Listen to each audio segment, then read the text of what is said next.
leader is participating in that meeting, and we are very hopeful that we'll get a better result after this गठबंधन। हम भी तो नहीं NDA को चुनौती नहीं मानते हैं। माननीय नरेंद्र मोदी जी के प्रधानमंत्री बनने के बाद कब हुई? इंडिया की बैठक के बाद शुरू हुई ना।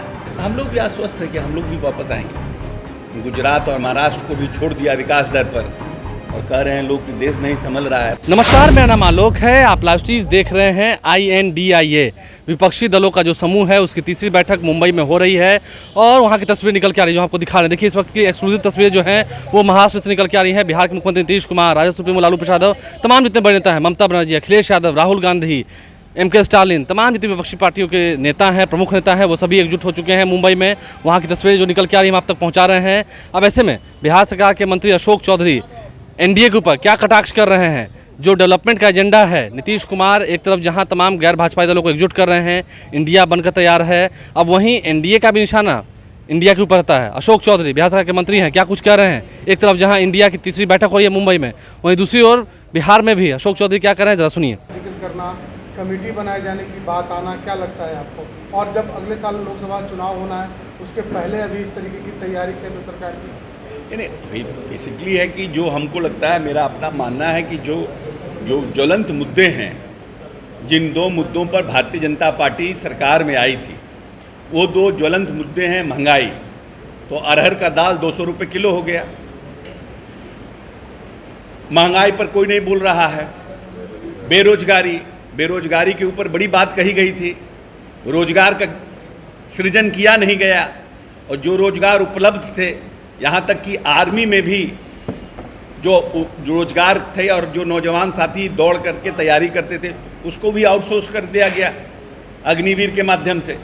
तो दो मुद्दों से ध्यान भटकाने के लिए कोई नया एक मुद्दा लाया जाए, कोई बात कही जाए, लेकिन इस पर रिएक्ट करना तभी उचित होगा जब ऑथेंटिक कोई इसके ऊपर एजेंडा आ जाए, तब रिएक्ट करना हमको लगता है उचित होगा। मुख्यमंत्री वहाँ गए हैं, कहा जा रहा है कि पूरी तैयारी के साथ नीतीश जी भी वहाँ गए हैं। कितनी उम्मीद है महागठबंधन को और जदयू को बिहार में इस बैठक में? नहीं, हम लोगों को तो पूरी उम्मीद है, और माननीय नेता श्री नीतीश कुमार जी ने तो इस गठबंधन के निर्माण के, जिसको करते हैं, नींव करता है, और पूरे देश में घूम घूम करके उन्होंने इस गठबंधन के लिए सभी नेताओं में जो एक आपसी बातचीत भी नहीं थी, उसके आइस को ब्रेक कराने का काम किया और पटना में बैठक की। इसमें तो कहीं दो मत है नहीं। First initiative has been taken by Nitish Kumar, and we are proud that the meeting is having in Mumbai, and my leader is participating in that meeting, and we are very hopeful that will get a better result after this गठबंधन। चुनौती नहीं मानती है sir, NDA तो आपके India को चुनौती मानती ही नहीं। ठीक है, हम भी तो नहीं एनडीए को चुनौती नहीं मानते हैं। एनडीए था कहाँ? एनडीए की बैठक कब हुई बताइए ना, रिकॉर्ड होना नहीं चाहिए। एनडीए की बैठक माननीय नरेंद्र मोदी जी के प्रधानमंत्री बनने के बाद कब हुई? इंडिया की बैठक के बाद शुरू हुई ना। तो हम चैलेंज मानते हैं कि नहीं मानते, इसी से समझ जाइए।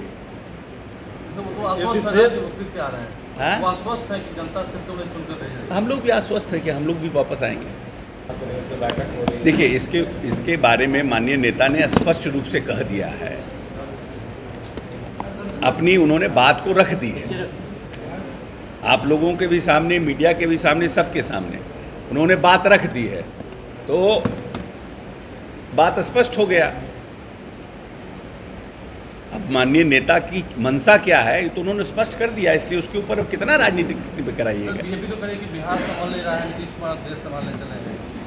इसी टोला सेवक समाज की तरह की बातें बस 2-3 टोले बीजेपी से कह रही कि बिहार तो संभाल ले रहा है, देश संभालने।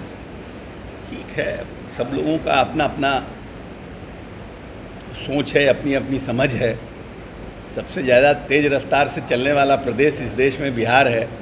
गुजरात और महाराष्ट्र को भी छोड़ दिया विकास दर पर, और कह रहे हैं लोग कि देश नहीं संभल रहा है। पता नहीं देश कैसे लोग संभालते हैं।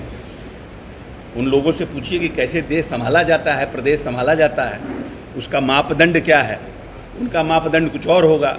हम लोग का तो प्रदेश संभालने का मापदंड GDP है, विकास दर है, महिला सशक्तिकरण है, महादलितों को सामाजिक, आर्थिक, राजनीतिक रूप से सबल बनाना है। हमारा तो जो अति पिछड़ा है उनको सबल बनाना है, मूलभूत संरचनाओं का निर्माण करना है, हर घर बिजली देना है, हर घर नली गाली बनाना है, हर जगह कचरा प्रबंधन करना है, नए संस्थानों का निर्माण करना है, युवाओं को पढ़ाना है। अब उनका विकास दर का क्या मामला है जानते हैं। तो बिहार सरकार के मंत्री अशोक चौधरी ने क्या कुछ कहा है। इंडिया की जो बैठक हो रही है तीसरी मुंबई में, पहली बैठक पटना में हुई थी, दूसरी बैठक बेंगलोर में और तीसरी बैठक अब जब मुंबई में हो रही है तो देखना होगा देर शाम तक क्या फैसला होता है। आप लाइव स्ट्रीम से बन रहे हैं, हमारे चैनल को सब्सक्राइब कर लें, साथ साथ फेसबुक पेज भी लाइक करें। धन्यवाद।